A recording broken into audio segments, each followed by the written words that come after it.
If your Fortnite game is lagging, stuttering, or just generally being slow, then keep watching, as in this video I'm going to share with you all the ways you can solve this issue. Now, the very first thing we need to do is to change the rendering mode, as a lower graphics mode would allow gamers with less powerful devices to play the game while still maintaining a smooth frame rate. We can do this by launching up Fortnite and heading to our settings menu by coming to our profile icon in the top right here, and then clicking the settings tab. Now in this video tab here, we want to change the rendering mode to performance lower graphical fidelity. You also want to make sure that VSync is set to off, anti-aliasing needs to be set to off, shadows need to be set to off, textures can be set to low, effects can be set to low, and post-processing needs to be set to low. And then once we've done that, we want to come into the game tab and scroll all the way down into the replay section. Now you want to make sure all of these are set to off, and then you can hit apply to save your changes. Now just this one step alone will help reduce lag and improve your FPS, but I've got a few more steps you guys can apply to really speed up your game. So another common reason why people face lagging issues is when their gaming drivers are outdated.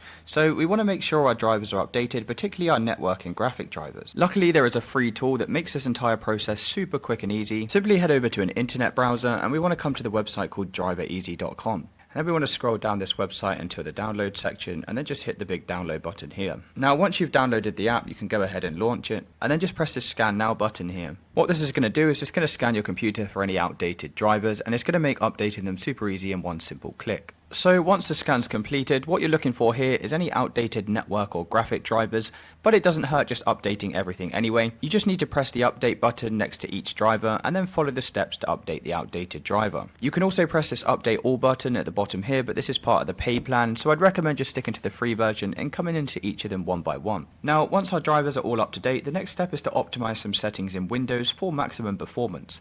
Head to the start menu and search for settings and then just hit the settings icon. Then we want to come into the system tab and hit notifications, and you want to make sure notifications are set to off, and then we want to come back and hit the display tab.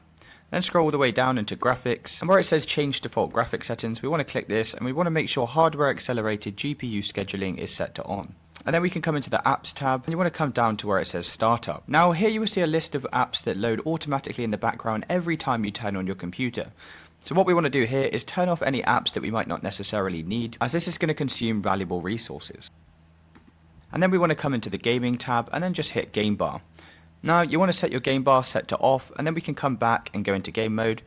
And you want to make sure game mode is enabled, as this is going to optimize your PC for the best gaming performance. And then lastly, we want to come into the Windows Update tab and you just want to hit check for updates, and you want to make sure your operating system is fully up to date. Now once we finish changing our Windows settings, the next thing we need to do is disable full screen optimizations, as this will also give you a noticeable performance boost. Simply head over to your file explorer and we need to come into the C drive, underneath program files, into the Epic Games folder, Fortnite, Fortnite game, binaries, Win64, and we want to scroll all the way down until we find the Fortnite client Win64 shipping. Now simply right click this and head over to properties, and then come over to the compatibility tab. Inside of here we want to make sure disable full screen optimizations is selected, and it doesn't hurt also selecting run this program as administrator. And then come into the change high DPI settings, and then you want to tick this box at the bottom here and make sure application is selected from this window.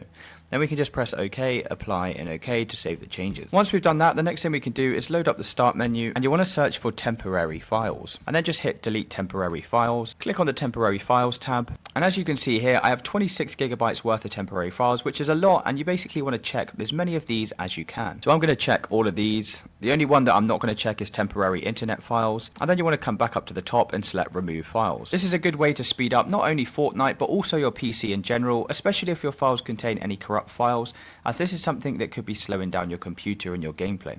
Now, the last and final thing we can do to really maximize our game's performance is to head over to the Epic Games launcher, come inside of the library tab, and then you want to scroll down to find the Fortnite game. Then you can hit these three little dots here, and we want to select options. Now, from these list of options, you want to make sure only the top one is selected, so we can get rid of high resolution textures and DirectX 12 shaders, as these are going to really slow down our game. So we want to uncheck these, and then we can just press apply. And now at this point, I'd advise to restart your computer, and all of your lagging issues and stuttering issues should be fixed. If you still are experiencing problems, then please drop a comment below and I'll try my best to assist you.